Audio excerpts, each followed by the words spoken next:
Hello everyone, welcome back to my YouTube channel. और आज हम लोग केमिकल काइनेटिक्स का मोस्ट इंपॉर्टेंट क्वेश्चन करेंगे, ठीक है। और इस सीरीज में तुम्हारे पास क्वेश्चन, इंपॉर्टेंट क्वेश्चन जो होगा वो तुम्हारा एनसीईआरटी का भी इंक्लूड होगा, प्रीवियस ईयर क्वेश्चन भी इंक्लूड होगा, एनसीईआरटी का इंटेक्स क्वेश्चन इंक्लूड होगा, ठीक है। तो जितने भी सारे इंपॉर्टेंट क्वेश्चन है वो सारे के सारे इंक्लूड किए हुए हैं। तो वीडियो को लास्ट तक देखना, और जो जो इस चैनल पे नए आए हो चैनल को सब्सक्राइब कर लेना, साथ ही साथ वीडियो को लाइक भी कर देना, ठीक है। चलो हम लोग देखते हैं, स्टार्ट करते हैं। सबसे फर्स्ट क्वेश्चन है, यह तुम्हारे पास for a reaction to a product the concentration of A is decrease from 0.5 mole litre inverse to 0.4। तो यहाँ पर तुम्हारे पास कंसंट्रेशन देख सकते हो कि ये तुम्हारे पास रिएक्टेंट है, तो रिएक्टेंट का कंसंट्रेशन क्या करेगा, डिक्रीज ही करेगा। तो यहाँ पर 0.5 से 0.4 लीटर में कन्वर्ट हुआ है, ठीक है। और टाइम तुम्हारे पास 10 मिनट दिया हुआ है। तो कैलकुलेट करना है तुम्हें रेट। तो रेट का फॉर्मूला क्या पढ़े हो, रेट का फॉर्मूला पढ़े हो change in concentration by time. अगर तुम्हारे पास यहाँ पर कॉफिशिएंट 2 यूज किया हुआ है तो क्या करना पड़ता है, 1/2 तुम्हें अप्लाई करना पड़ेगा। और रिएक्टेंट के केस में क्या होगा, माइनस साइन अप्लाई करते हैं, क्योंकि रेट जो होता है वो निगेटिव नहीं होता है, ठीक है। तो इस केस में देख सकते हो -1/2 DA/dt, ये जो DA है ये चेंज है, ठीक है। तो चेंज यहाँ से देख सकते हो -1/2 इंटू 0.4 -0.5 हो जाएगा, ठीक है, क्योंकि फाइनल तुम्हारे पास क्या है, ये है, ठीक है। तो यहाँ पर 0.5 और डिवाइड करोगे 10 से, तो ये बन जाएगा -1/2 इंटू -0.1/10, तो ये बन जाएगा 0.005। यूनिट जो होता है वो ज्यादा इंपॉर्टेंट है, तो यूनिट साथ में लिखना, ठीक है। चलो देखते हैं नेक्स्ट क्वेश्चन। नेक्स्ट क्वेश्चन है तुम्हारे पास फॉर ए रिएक्शन, ये तुम्हारे पास गिवन है reaction rate of formation of NO2। यहाँ पर देख सकते हो ये जो NO2 है, ये NO2 का तुम्हारे पास रेट ऑफ फॉर्मेशन गिवन है, क्योंकि NO2 तुम्हारे पास प्रोडक्ट में है, ठीक है। तो कैलकुलेट करना है rate of reaction and rate of disappearance of N2O5। मतलब N2O5 रिएक्टेंट है तो वो तो डिक्रीज ही करेगा, ठीक है। तो इस केस में तो देखो, सबसे पहले तुम्हारे पास इस क्वेश्चन से जो डाटा गिवन है वो लिखो, ठीक है। तो क्या गिवन है, देखो रेट ऑफ फॉर्मेशन, तो DNO2/dt ये गिवन है 2.8 इंटू 10⁻3, ठीक है। और यहां से देख सकते हो कि रेट जो होगा, रेट तुम्हें लिखना है। तो रेट का फॉर्मूला क्या होता है, तो रेट जो होता है, अभी तुम देखो रेट का इक्वेशन लिख सकते हो, ये पूरे रिएक्शन के लिए लिख सकते हो। देखो हम नीचे लिख दिए हैं यहाँ पे -1/2 DN2O5 dt is equal to 1/4 DNO2/dt, क्योंकि प्रोडक्ट है इसलिए प्लस में होगा, और O2 भी प्रोडक्ट में इसलिए प्लस में होगा, ठीक है। तो रेट अगर तुम्हारे पास क्या होगा, ये सब जितने भी ये सब के सब ये रेट ही लिखा हुआ है, ठीक है। लेकिन ये रिएक्टेंट के टर्म में लिखा हुआ है, ये NO2 और O2 ये प्रोडक्ट के टर्म में लिखा हुआ है, ठीक है। तो रेट कितना हो जाएगा, 1/4 DNO2/dt ये हो जाएगा रेट, ठीक है। तो यहाँ से वैल्यू पुट करोगे तो 1/4 इंटू 2.8 इंटू 10⁻³ यहाँ से सॉल्व करोगे तो 0.7 इंटू 10⁻³ आएगा, ठीक है। अब देखो यहाँ पर क्वेश्चन बोला है कि rate of disappearance of N2O5 भी फाइंड करना है। इसका मतलब तुम्हें इस दोनों को रिलेट करना है। देखो यहाँ से इस दोनों को रिलेट करना है। तो इस दोनों को रिलेट कैसे करोगे, तो ये तुम्हारे पास है -1/2 DN2O5/dt इज इक्वल टू ये वैल्यू अभी हम जस्ट फाइंड किए, यहाँ पर देख सकते हो कितना है, 0.7 इंटू 10⁻³ तो यहाँ से DN2O5 फाइंड करोगे, ये तुम्हारे पास माइनस में आएगा, ठीक है। अब माइनस में क्यों आना है, क्योंकि ये जो है ये डिक्रीज कर रहा है, डिसअपियरेंस का मतलब होता है डिक्रीज हो। तो यहाँ पर तुमसे पूछा गया है रेट ऑफ डिसअपियरेंस ही पूछा गया है, इसलिए तुम इस माइनस साइन को यहाँ से इंक्लूड नहीं करोगे, क्योंकि यहाँ पर तुमसे डिसअपियरेंस ही बोला गया, ठीक है। समझ में आ गया। अगर सिंपली तुमसे रेट पूछता तो रेट तुम्हारे पास माइनस साइन के साथ बताता, अगर तुम डिसअपियरेंस बोला गया तो माइनस साइन तुम इंक्लूड नहीं करोगे। नेक्स्ट है क्वेश्चन, देखो ये तुम्हारे पास जो क्वेश्चन है ये सबसे ज्यादा इंपॉर्टेंट क्वेश्चन है, ठीक है। तो यहाँ पर तुम्हारे पास क्या है कि ये 2H2 + 2NO गिवन है तुम्हारे पास ये रिएक्शन, और यहाँ पर बहुत सारे तुम्हें ऑब्जर्वेशन डाटा गिवन है, तुम्हें कैलकुलेट करना है इस डाटा से ओवरऑल ऑर्डर, रेट लॉ और वैल्यू ऑफ रेट कांस्टेंट, ठीक है। तो सबसे पहले देखो यहाँ पर तुम रेट लॉ के एक्सप्रेशन के अनुसार क्या लिख सकते हो, R इज इक्वल टू के H2, यहाँ पर रिएक्टेंट है H2 to the power m और NO to the power n, क्योंकि हम बता चुके हैं ऑलरेडी कि ये जो है ये कॉफिशिएंट जो है यहाँ पे अप्लाई नहीं करना है, ये एक्सपेरिमेंटल वैल्यू होता है ऑर्डर, ठीक है। तो अब तुम फर्स्ट डाटा से लिखोगे, फर्स्ट डाटा में रेट गिवन है, H2 का कंसंट्रेशन गिवन है और NO का कंसंट्रेशन गिवन है, तो इसके अकॉर्डिंग रेट जो होगा, रेट इक्वेशन ये बनेगा। अगेन सेकेंड के लिए ये बनेगा और थर्ड के लिए ये बनेगा, ठीक है। अब तुम्हें क्या फाइंड करना है, देखो तुम्हें फाइंड करना है यहाँ, देखो ये m, ठीक है, ये एम फाइंड करना है। तो याद रखना है एम फाइंड करने के लिए एनओ का कंसंट्रेशन को तुम्हें कांस्टेंट रखना है। अब कौन सा कंसंट्रेशन कांस्टेंट रखोगे, तो इसमें से कोई भी दो डाटा जिसमें कि एनओ का कंसंट्रेशन कांस्टेंट हो, ठीक है। तो वो तुम्हारे पास कांस्टेंट किसमें है, देख सकते हो 3 एंड 3 एंड 4 में 1 और 4 में, ठीक है। तो यहाँ से तुम m फाइंड करने के लिए क्या करोगे, देखो यहाँ से ये जो है दोनों को डिवाइड कर दोगे, 3 और 1 को डिवाइड करोगे, तो यहाँ से देख सकते हो कि यहाँ से जो तुम्हारे पास आएगा ये कैंसिल आउट हो जाएगा, जो कांस्टेंट है वो कैंसिल आउट हो जाएगा, के कैंसिल आउट हो जाएगा, और ये तुम्हारे पास बन जाएगा 9.2 डिवाइडेड बाय 4.6 दैट इज 2, और ये बन जाएगा 2 टू द पावर m, इधर होगा 0.80 डिवाइड बाय 0.40, तो ये बन जाएगा 2, तो 2 टू द पावर m, तो तुम्हें का वैल्यू मिल जाएगा 1। उसी तरीके से अगर तुम्हें n फाइंड करना है, तो n फाइंड करने के लिए तुम्हें क्या करना पड़ेगा, H2 का कंसंट्रेशन को कांस्टेंट रखना पड़ेगा, और H2 तुम्हारे पास कंसंट्रेशन कांस्टेंट कहाँ पे है, एक्सपेरिमेंट 1 में और 2 में, तो इस दोनों को डिवाइड करोगे, देखो हम यहाँ पर डिवाइड कर चुके हैं, तो यहाँ से अगेन तुम्हें देखोगे तो ये जो तुम्हारे पास कैंसिल आउट हो जाएगा, तो अगेन तुम्हें n का जो वैल्यू मिलेगा वो कितना मिलेगा, 2 मिलेगा, ठीक है, क्योंकि 4 equal to 2 to the power 2 होगा, तो n का वैल्यू मिल जाएगा 2। तो इस तरीके से इसे सॉल्व करना है, ठीक है। नेक्स्ट है, इसी में जो तुम्हारे पास क्वेश्चन था, देख सकते हो, रेट लॉ, फर्स्ट क्वेश्चन है तुम्हारे पास ओवरऑल ऑर्डर, तो ओवरऑल ऑर्डर क्या हो जाएगा यहाँ पर, m प्लस n, ये तो m और n का जो सम है वो कर सकते हो, देखो यहाँ पर ये है 2 + 1 3 हो गया, ठीक है। नेक्स्ट है तुम्हारे पास रेट लॉ, रेट लॉ के अकॉर्डिंग तुम फार्मूला के अकॉर्डिंग लिख सकते हो, जो पावर था जो वैल्यू था वो पुट कर दोगे, तो h2 टू द पावर था m और n to the power n था, तो 1 और 2 यहाँ पर पुट कर दो, ठीक है।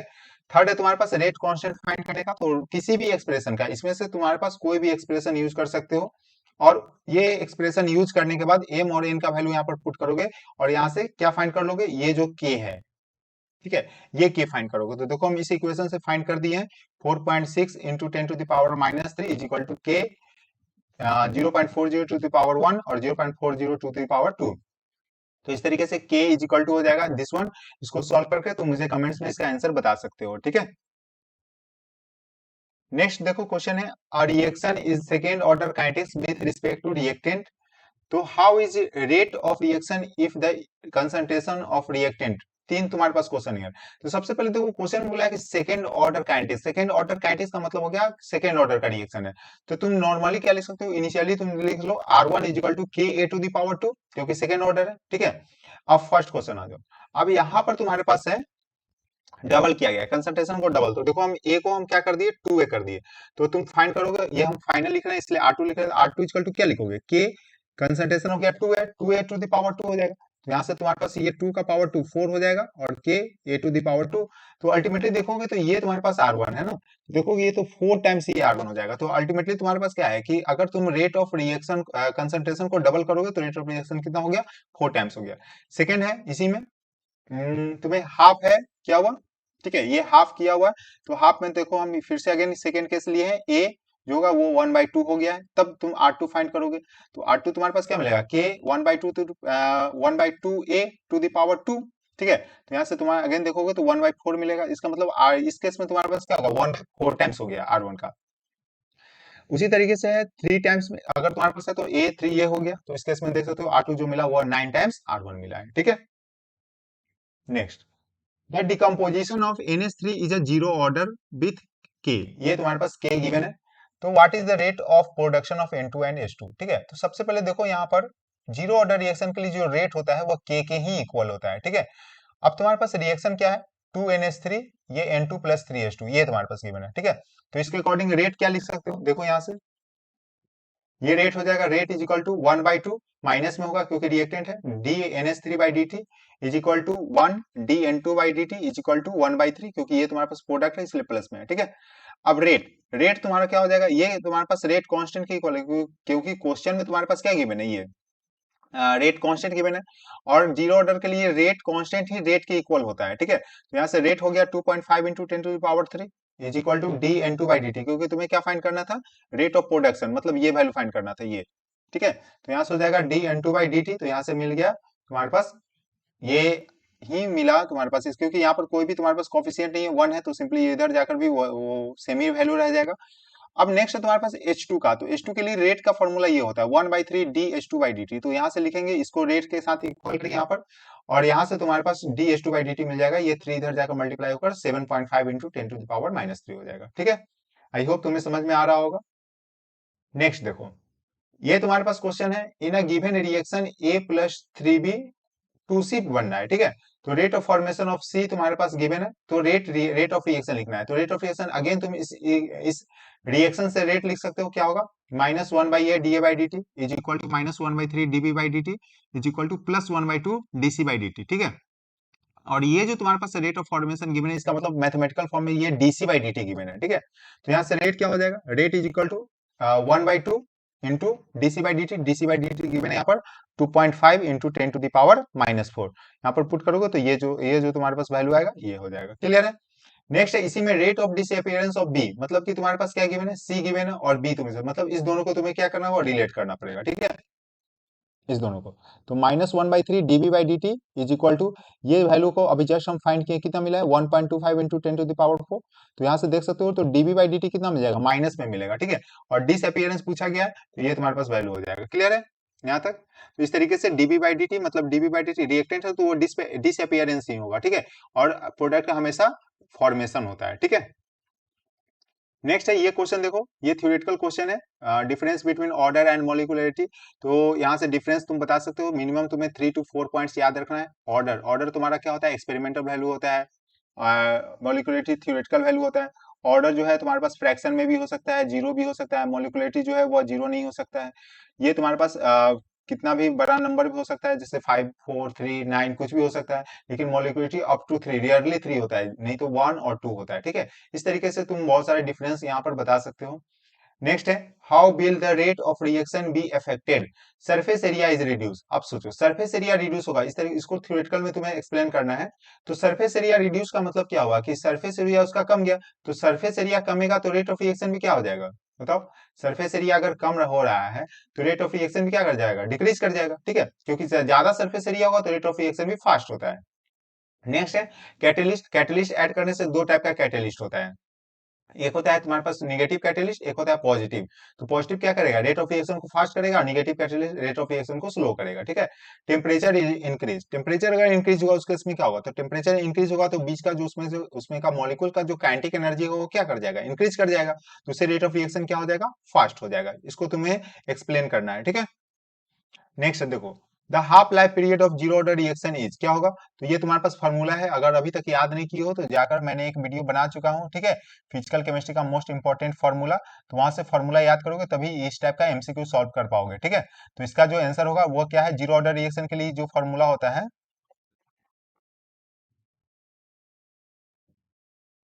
ये होता है T half is equal to 0.693/K, ठीक है। तो इसके अकॉर्डिंग अगर ऑप्शन देखोगे तो क्या हो जाएगा, फर्स्ट हो जाएगा, ठीक है।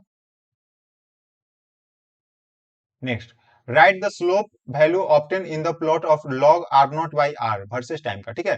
तो ये तुम्हारा फर्स्ट ऑर्डर रिएक्शन के लिए तुमसे पूछा गया, तो सबसे पहले फर्स्ट ऑर्डर रिएक्शन का फॉर्मूला लिखो, तो क्या पढ़े हो, KT is equal to 2.303 log r0/rt, ठीक है। ये यहाँ पर नॉर्मली r लिखा गया इसलिए हम यहाँ पर r लिख दिए हैं। अब यहाँ से तुम t इजिकल टू क्या लिख सकते हो, 2.303/K log r0/r, लेकिन तुम्हें किसके किसके बीच में ग्राफ प्लॉट करना है, log r0/r वर्सेस टाइम का।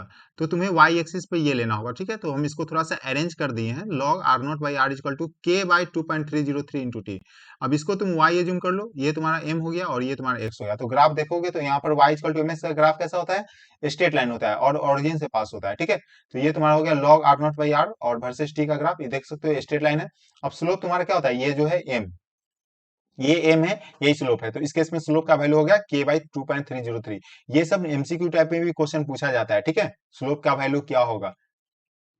चलो नेक्स्ट देखो, for the first order reaction so that the time required for 99% complete is twice the time required for completion of 90% for the reaction. ये 2023 में क्वेश्चन पूछा गया था, साथ ही साथ ये एनसीईआरटी का भी क्वेश्चन है, ठीक है। तो इसको अच्छे से यहाँ से इसको समझ लो। सबसे पहले तुम्हारे पास फर्स्ट ऑर्डर रिएक्शन के केस में फॉर्मूला क्या पढ़े हो, T is equal to 2.303 log r0/rt, यही पढ़े हो। तो सबसे पहले तुम्हारा T 99% कंप्लीट, 99% कंप्लीट करने का मतलब क्या मतलब है, मतलब 99% तुम्हारे पास रिएक्शन कंप्लीट हो गया, तो तुम्हें 100 एज्यूम करना है, 100 में 99 कंप्लीट हो गया है, ठीक है। इस तरीके से 90% का मतलब क्या हुआ, कि 100% है, मतलब 100 में तुम्हें 90% कंप्लीट हो गया है, ठीक है। तो सबसे पहले हम लोग यहाँ पर बोला है कि 99% में जो टाइम लगेगा वो 90% में जो टाइम लगा उसका डबल लगेगा। चलो ये हम प्रूफ करके दिखाएंगे, ठीक है। तो सबसे पहले हम 90% में जो टाइम लग रहा है वो फाइंड कर लेंगे। तो 90% कंप्लीट हो गया है, मतलब कि R0 क्या होगा, 100 होगा, और आरटी कितना हो जाएगा, तो 99% कंप्लीट होगा, जो रिमेनिंग होता है वो होता है, तो 10%, तो मतलब हो गया 100/10 लेंगे, ठीक है। तो देख सकते हो यहाँ पर T90 यूज है, T90% equal to 2.303/k log 100 R0/10, इस तरीके से, ठीक है। तो यहाँ से देख सकते हो कि ये तुम्हारे पास 100/10 कितना हो जाएगा, 10, तो log 10 1 होता है, तो यहाँ पर सिंपल मिला T90 2.303/k। अब T99 फाइंड कर लेते हैं, तो T99 यहाँ पर फाइंड किए हुए हैं, ठीक है। तो कितना हो जाएगा 2.303/k log 100/99, मतलब रिमेनिंग कितना है 1, तो 100/1, तो सिंपली 100 रह गया। तो 100 को लिख सकते हो 10⁻², और ये जो पावर होता है ये ये मल्टीप्लाई में आ जाता है, ठीक है, यहाँ पे। तो यहाँ पर आ जाएगा, तो कितना बनेगा 2.303 के 2 log 10, और log 10 का वैल्यू कितना होता है 1, तो सिंपली ये क्या रह गया 2 रह गया यहाँ पर, ठीक है। और देखोगे तो ये चीज को यहाँ पर लिखा हुआ है T99% 2 इंटू 2.303/k, और ये देखो 2 इंटू 2.303/k क्या है, T90 है। तो यहाँ से देख सकते हो कि प्रूफ हो गया T99 equal to 2 into T90, मतलब डबल हो गया, टाइम जो होगा वह डबल कंज्यूम हुआ है, ठीक है। नेक्स्ट है, ये ग्राफ प्लॉट करना है ln k वर्सेस 1/t, ये तुम्हारा अरहेनियस इक्वेशन का ग्राफ है, और इसमें इंटरसेप्ट को भी रिप्रेजेंट करना है। तो ये फॉर्मूला होता है ln k equal to minus EA/RT plus ln A, ठीक है। ये तो इसके इसमें अगर ग्राफ देखोगे तो ln k वर्सेस 1/t का ग्राफ जो होगा ये इस तरीके से होगा, और इंटरसेप्ट मतलब ये पॉइंट है, ठीक है, ये पॉइंट। तो यहाँ से देख सकते हो, और स्लोप क्या मिलेगा, स्लोप जो होगा ये वैल्यू होता है, ठीक है, EA/R, ये तुम्हारे पास है। अगर ये लॉग के केस में रहता तो स्लोप का वैल्यू हो जाता माइनस EA/2.303 × R, ठीक है, इस तरीके से। नेक्स्ट है, for zero order reaction T half versus R naught का ग्राफ तुमसे पूछा जाता है। तो देख सकते हो, इसके लिए तुम्हें फॉर्मूला याद रखना, टी हाफ जो होता है वो C0/2 के होता है, मतलब ये कंसंट्रेशन पर डिपेंड कर रहा है, और कैसे डिपेंड कर रहा है, y इक्वल टू mx की तरह है, ठीक है। ये होता है y इक्वल टू mx, ठीक है। तो यहाँ पर देख सकते हो, तो क्या लिख सकते हैं यहाँ से,